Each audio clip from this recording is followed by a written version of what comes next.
নমস্কাৰ, মই মৌচুমীয়ে মোৰ অন্যটি ভিডিঅ'লৈ আপোনালোক সকলোকে স্বাগতম জনাইছোঁ। আজি আমাৰ মানুহজনে ৰেচিপি এটা বনাব। আপোনালোকক বলক দেখাওঁচোন, বলক চাওঁ হওক কিদৰে বনাই আছে।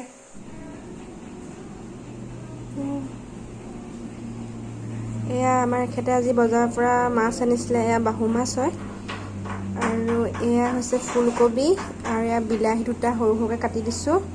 এয়া আদা লৈছোঁ, অলপ নহৰু লৈছোঁ কেইটামান আৰু এটা পিঁয়াজ লৈছোঁ। এয়া হৈছে ধনিয়া। এখেতে বনাব আজি মাছৰ জোল। আপোনালোকক মই দেখাই থাকিম বাৰু পাছৰ ডোখৰ কেনেকৈ বনাই। ফ্ৰাই কৰি ল'বা। তাৰপৰা মাছ ফ্ৰাই কৰাৰ পিছত কি দিম বুলি, কেনেকৈ বনাম বুলি ভাবিছা?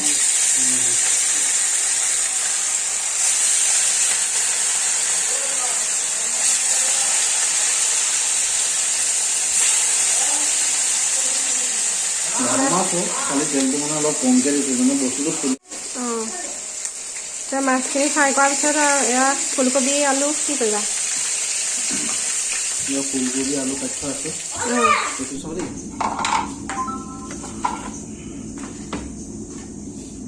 এয়া আদা নহৰু পেষ্টটো বনাই লওঁ। মানে আদা আছে, নহৰু আছে আৰু পিঁয়াজ মানে এফাল দিছোঁ, বেছি দিয়া নাই। আৰু এই মাছটো ভজা হৈ গ'ল ন, আহকচোন। পেষ্টটো বনাই হৈ গ'ল। আৰু আপোনাৰ যিটো মানে ফুলকবিটো ধৰি লওক, যিটো মানে বইল কৰিছিলোঁ, এই পানীটো কাঢ়ি থৈ দিছোঁ। পানীটো কাঢ়ি এতিয়া আপুনি কি কৰিব লাগে, তুমি এটা কাম কৰিব লাগিব। এনেকৈ হালধিটো দিব, হালধিটো দি নিমখ অকণ ছটিয়াই ল'ব লাগে। অলপ এনেকৈ সানি দিব, এইটো সানি থৈ দিব। অলপ সানি পেলাই থৈ দিলে মানে হালধিটো মানে ফুলকবিটো ধৰি লওক ভিতৰত সোমাই যাব। হালধিটো মানে হালধি ৰংটো মানে নিমখটো সোমাই যাব লাগে। তেল গৰম কৰি থৈছিলোঁ মই, তেল গৰম কৰি থৈ আছে।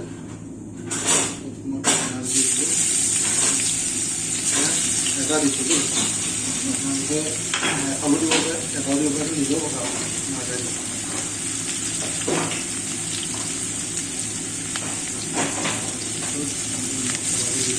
পেষ্টটো বনাইছিলোঁ,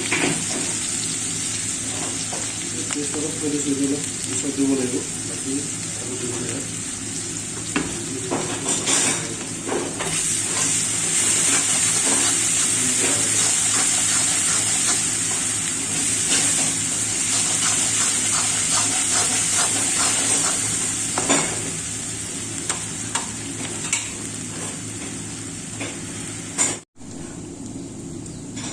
আপোনাৰ যিটো ভাজিছিলোঁ, যিটো আমাৰ পিঁয়াজটো অকণমান ৰঙা হৈছে, বিলাহীটো দি দিছোঁ।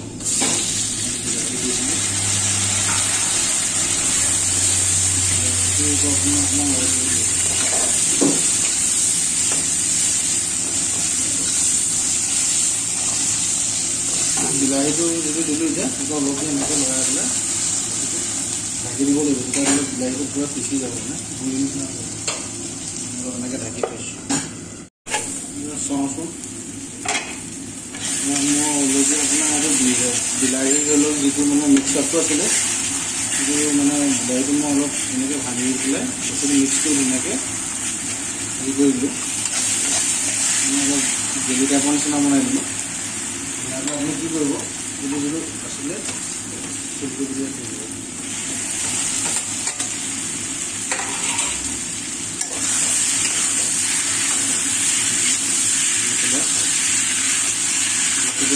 পুৰা মিক্স কৰি ল'ব।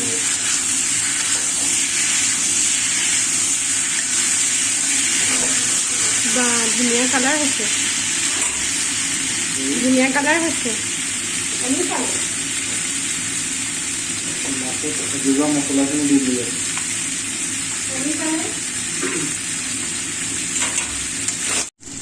এয়া ফুলকবি আলু বিলাহী এইটো ভজাটো হৈ গ'ল। এতিয়া মই মানে গৰম পানীটো দিছিলোঁ, গৰম পানীটো আপোনাৰ অলপ চাইডে চাইডে দি দিব লাগিব।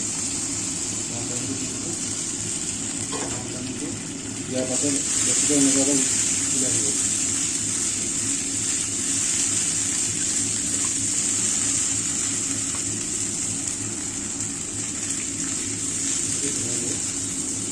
তাৰপাছত আপুনি কি কৰিব নিমখটো দিব লাগিব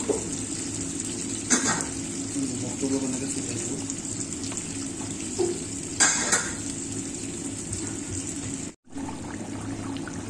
এয়া আপোনাৰ উতলটো আহিছে আৰু এতিয়া মই অলপ গৰম মছলা দি দিলোঁ আৰু আপোনাৰ জিৰা পাউডাৰ দি দিলোঁ জিৰা পাউডাৰ দিয়াৰ পাছত এই মছলা অকণমান এনেকৈ জিলাই দিব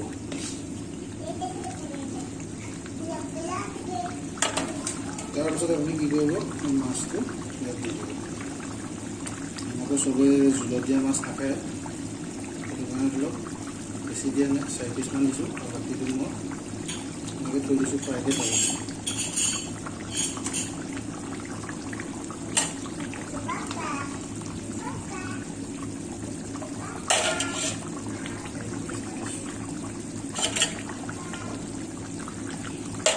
এই আপোনাৰ ফ্ৰাই কৰা মাছ চবেই নাখায় যে সেইটো কাৰণে থৈ দিয়া হৈছে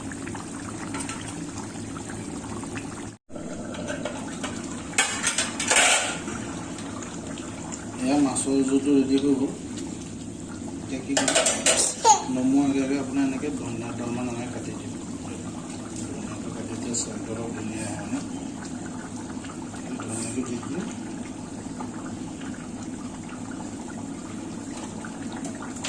ধনিয়াটো এনেকৈ দি দিলে বস্তুটো আপুনি ভাগ কৰি দিব মাছৰ জোল ৰেডি হৈ গ'ল এয়া মোৰ হাজবেণ্ডে বনোৱা মাছৰ তৰকাৰী ৰেডি হৈ গ'ল গোন্ধটো ধুনীয়া আহিছে কালাৰটো ধুনীয়া হৈছে যদি আপোনালোকে এই ৰেচিপিটো চাই ভাল পায় লাইক কমেণ্ট আৰু ছাবস্ক্ৰাইব কৰি দিব যদি ভাল পাইছে কমেণ্টত ভাল পালেও জনাব যদি বেয়া পাইছে বেয়া পালেও জনাব কমেণ্টত আৰু এনেকৈ আমাৰ ভিডিঅ'বোৰ চাই সকলোৱে মৰম দিব বুলি আশা ৰাখিলোঁ ধন্যবাদ